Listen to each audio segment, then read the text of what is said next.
आजोबा, तुमच्या आयुष्यातील सगळ्यात मोठी चुकी काय होती? काय सांगाल तुम्ही तुमच्या आयुष्याबद्दल? मुलांच्या दोस्ती, मैत्री, माझं तुझं यांचेच मला पस्तावा आहे म्हणून मी कोण नातं जवळ नको आहे आपल्याला. मुलाला 10वी पर्यंत शाळा शिकले, 5 रुपयाची काम, 5 रुपये दुकानात काम करून मुलांनी शाळा शिकले, ITI काढला, हे केलं, गव्हर्नमेंटच्या कामाला लागला, टेल्कोला.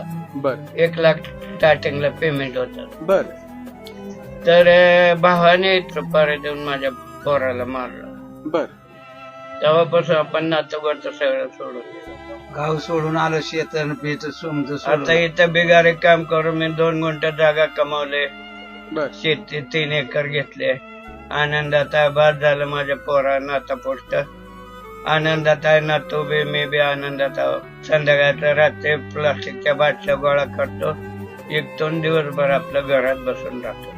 काय 100 मिळो, 50 मिळो, काय 20 रुपये किलो घालतो बाटल्या. माणसाचा लवलच सोडला नाही. मग आपण ते कोणाची संगत बी न कोण आपल्याला काहीच नाही. बोल वाटलं चांगलं बोलायचं. बरोबर. म्हणजे नाही तर नाही. लोकांनी खूप जास्त धोका तुम्हाला दिलाय असं तुम्ही म्हणजे म्हणताय. घरच्याने दिला, बाहेरच्याने नाही कोणी दिला, मला सांगा. आपल्या लोकांनी. घरच्यांनीच. फक्त देव आणि आपण एवढंच ठरवलंय आता. बर अजून आनंदात आहे आम्ही. अजून काय त्रास नाही, गोळे नाही, इंजेक्शन नाही. देवानं भरपूर सुखी ठेवलंय आम्हाला, कमी नाही कुठल्या गोष्टी.